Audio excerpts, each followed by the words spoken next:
Welcome to the deep dive. Today we're taking a closer look at a whole bunch of I am affirmations. That's right. Pulled from a YouTube transcript focusing on success, wealth, happiness. The big ones. Exactly. And our mission really is to unpack the core ideas here, see how they might resonate with you, on your own path. And it's interesting, this source material, it's basically a series of positive statements designed to, well, influence the subconscious mind. Yeah, it's more than just wishful thinking, it seems. Definitely. It's kind of a framework for talking directly to your inner world. Covers everything from your basic self-worth to your biggest dreams, all using intentional thought. Okay, so let's jump right in. A big theme seems to be self-acceptance, self-love. Huge theme.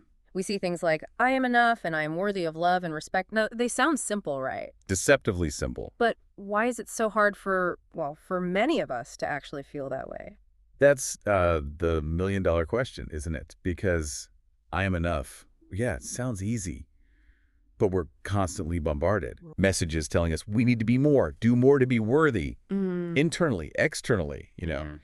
So these affirmations, they're like a counterpunch to that conditioning. You keep saying, I am enough, and you're actively challenging those old beliefs, building up this sense of value that isn't tied to what you achieve. And it's not just a general feeling, is it? Some are really specific about the body. Oh, yeah. Like, I love my body profoundly, deeply, and joyously. And this one really got me thinking. My looks are just a projection of what I think about myself. That one's fascinating, yeah. Yeah. It suggests our view of our physical self isn't purely objective. It's heavily filtered through our internal story. So, like, if you're always criticizing yourself inside. Exactly. That negativity literally colors how you see yourself, how you carry yourself. But if you cultivate genuine love, acceptance, using these affirmations, You change the filter. you change the lens. Yeah. Yeah. And suddenly your self-image can improve, kind of regardless of outside standards. And that other one, my body has its own wisdom and I fully trust it. Right. That pushes us beyond just looks. Connect with the actual intelligence of your body. It's quite powerful. Okay, here's something I found really interesting. The link they make between loving yourself and letting others love you. Yes. As I love me more, I allow others to love me. It's almost saying we are the barrier, our own resistance. Does that ring true for you? Oh, absolutely. It's a profound point. Think about it. If you don't deep down believe you're worthy of love, You push it away, even subconsciously. you might, yeah. Or you sabotage things, even if you consciously want connection. It's like having a filter that just blocks the very thing you're asking for.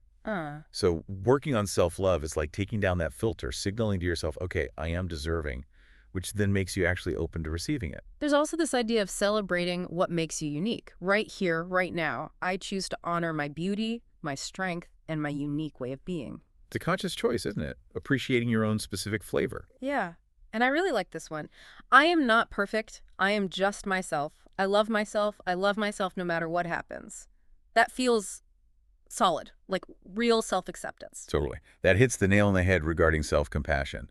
We live in this world obsessed with perfection, right? Definitely. Which just makes us feel inadequate. This affirmation is like the antidote. It's just embrace your flaws. They're part of being human, part of being lovable. It's about building this internal foundation of acceptance that doesn't crumble when you mess up. Okay, shifting gears a bit. Mindset and thought control. That's another big chunk of these affirmations. A very active part. Like, I control my thoughts in the direction that I choose. Anyone who's, stuck in a negative loop knows that sounds daunting. It can feel huge, yeah. What's the first step there? How do you even start? Well, you're right. It's not like flipping a switch and poof, no more negative thoughts. That's usually not realistic. Right. The first step is just awareness, noticing the thoughts, seeing when they're going down that unhelpful path. Just notice. Just noticing, without judgment. Then the affirmation is like a gentle nudge, a redirection. Think of steering a boat. You hit rough water, those are the negative thoughts, but you still hold the rudder. You can still choose the direction. You can adjust course. Yeah. It's about that conscious choice and, well, practice. Lots of practice. And I like this one. My thoughts are my best friends. That really reframes the inner critic, doesn't it? It completely flips it. How do you cultivate that? Well, you start by challenging the critic, intentionally. How so? When you hear that nasty inner voice pipe up, ask yourself, would I talk to my actual best friend like this? Probably not. Almost definitely not. So this affirmation pushes you to offer yourself that same kindness, that same understanding, choosing supportive self-talk. And over time, that actually starts to, like, rewire things internally. It's like mental housekeeping. There are several about letting go of negativity. I give up all negative thoughts and feelings about me, and I give up old beliefs and I install new, healthier ones. Exactly. Yeah. Like a mental spring clean. Yeah. Because our beliefs, especially the old ones from childhood maybe, Yeah. they often run the show from behind the scenes.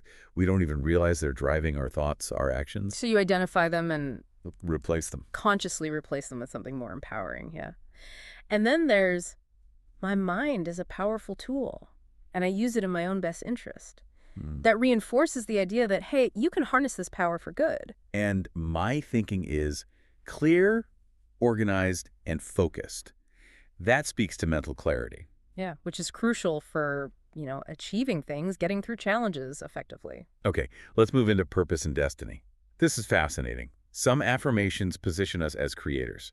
I am the creator of my world. I am the creator of my own experiences. Powerful stuff. It is. But it also sounds like a lot of pressure, a lot of responsibility. How do you embrace that without feeling, I don't know, overwhelmed? That's a great point. I think the key is to see it less as a burden and more as an opportunity, an empowerment. Realizing your thoughts, your beliefs, your actions, they genuinely shape your reality. That shifts you from being just like a leaf in the wind. To being the one steering the ship again. Exactly. You're the architect. Focus on what you can control, your reactions, your choices, not the stuff you can't. That feeling of agency, ironically, can actually reduce overwhelm.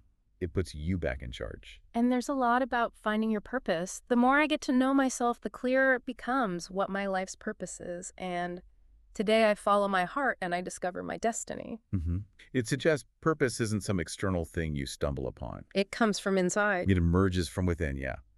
Through self-reflection, listening to yourself, tuning into that inner guidance system, your heart, your gut feeling, what really lights you up. Right. That other one, right here, right now, I start moving towards my life's purpose. That's a great reminder. It's not about having it all figured out. Just take a step. Just take one step. Today. Now. I also loved this one. I have my special place in this world. My life's goal is to share with others the best parts of me. It connects your own fulfillment to contributing something. Beautifully put, yeah. It taps into that deep human need for meaning, for connection. It says your unique gifts, your experiences, they're not just for you. They're meant to be shared. Meant to be shared to enrich others, to contribute somehow. It blends personal growth with, a purpose bigger than just yourself. Okay, let's talk peace. Peace and tranquility, something I think we could all use more of. Definitely. One affirmation is, peace and tranquility start with the conscious choice. So it's not luck, it's a decision. Exactly. It reframes peace. It's not about waiting for your circumstances to be perfect. Yeah. It's an internal state you actively choose to cultivate. And a peaceful heart makes a peaceful life. Your inner state drives your outer experience. That's the core idea, yeah. And this one, oof. Peace starts when I give up controlling every detail. I Right. felt that one. Huh. Yeah, I think most of us can relate. That constant need to manage everything. It's a huge source of stress. Totally. So this affirmation points to the freedom in acceptance, in trust, letting go of that need to micromanage everything, realizing you can't anyway. There's peace in letting go. There really is. And then by becoming peace, I create peace in every experience. That takes it further. Your inner calm actually radiates out. It influences things.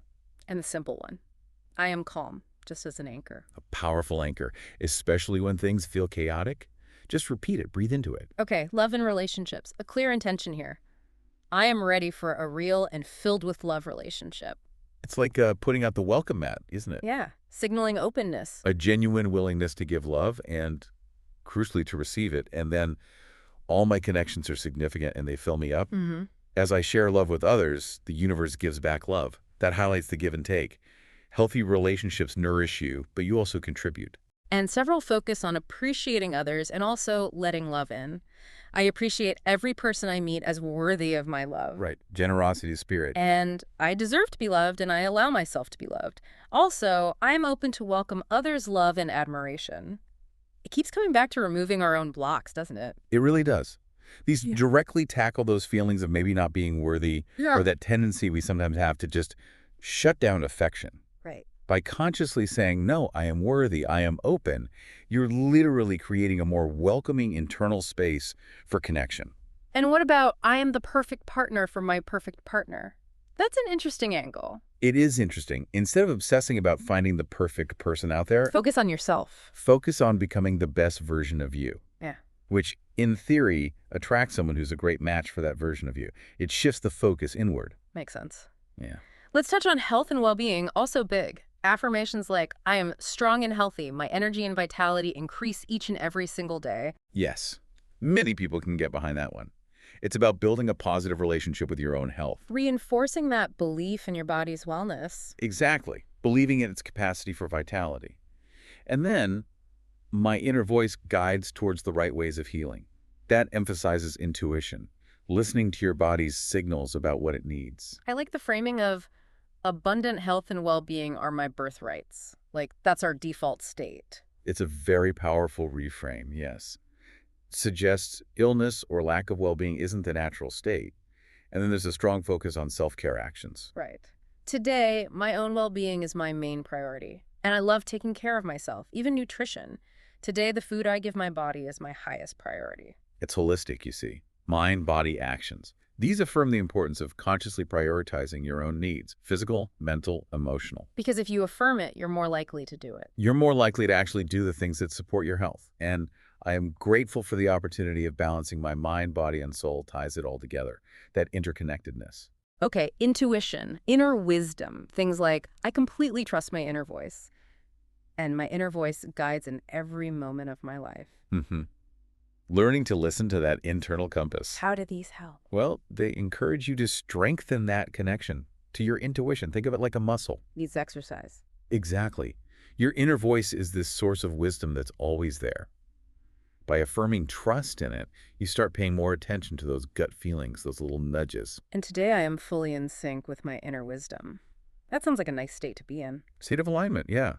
And I trust my intuition and my feelings. That can lead to choices that feel more authentic, more you. And I am detached and always open to the divine guidance. That speaks to faith, maybe. A willingness to receive insights from something beyond just your own intellect. Openness. Makes sense. Okay, resilience. Getting through tough times. Today I allow myself to be stronger than my fears. That's a bold statement when you're scared. It is. It's choosing courage, choosing empowerment right in the face of fear. And I am able to attract everything I need that builds resourcefulness, trusting you can handle things. And believing any situation will turn out well, that fosters optimism. Reduces that paralyzing worry, yeah. We also see affirmations about letting go of specific negative stuff. I free myself from any destructive fear and doubt. Mm-hmm. Actively releasing. And I like this perspective. I take tough times as a sign to move in a different direction, seeing setbacks as signals. Potential opportunities, yeah.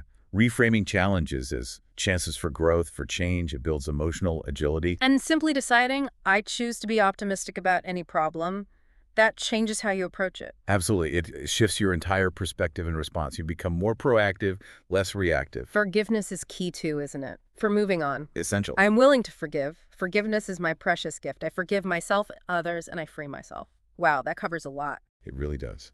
And it highlights that forgiveness is often more for you, releasing yourself from carrying that resentment, that anger. It mentions forgiving yourself too. Crucial. I free myself from any guilt. And I inhale life and exhale shame. I inhale love and exhale guilt. That's powerful self-forgiveness work, releasing that heavy self-judgment. And I let go of regrets and I start a new chapter. Simple, but effective. A clear statement of intent, wiping the slate clean emotionally. Then there's being present. Yeah. I live in the present moment. The past is gone and it has no power over me. Mindfulness 101, almost. And I treasure the present moment. Any worries about the future are a useless waste of energy. Good reminders. They really are. Anchoring yourself right here, right now. Yeah. Not letting the past haunt you or future worries steal today's peace. It cultivates appreciation, reduces stress. Okay, finally, let's look at personal power. Agency. Taking ownership. Yeah. I claim my power. Very direct. Yeah. And I am in command. I am free to make my own right choices. It's about recognizing your own strength, your capacity to choose consciously. Choices align with who you want to be. And taking responsibility. I am in charge of my own happiness. I am responsible for my own feelings. My life is my creation. Yes. Acknowledging your role in your own emotional state, shaping your life. Not blaming everything externally. And the ultimate one, perhaps. I am unlimited in creating the life that I want. That's a huge affirmation of potential, of your own agency in the world. So looking back at this whole deep dive, Hmm. wow, we've gone through self-acceptance, mindset, purpose, peace, love, well-being, intuition, resilience, forgiveness, being present, personal power. It's a really comprehensive map, isn't it, for Right. inner work? It feels like a whole toolkit for, I don't know, transforming things from the inside out. Absolutely. And you see how they all connect, right? Yeah. Like, more self-love makes it easier to have good relationships. Right. Or a positive mindset boosts your resilience. Yeah. Exactly. They all weave together. These affirmations offer this um, powerful framework for intentionally shaping your inner world, which inevitably shapes your outer experience too. So that brings us to the final thought for you listening right now. Out of all these different affirmations, these ideas, which ones kind of jumped out at you? What resonated most? Yeah. What's maybe one small intentional shift you could make in your self-talk starting today based on something we talked about? It's really about taking these concepts and, making them real for you, making them part of your journey.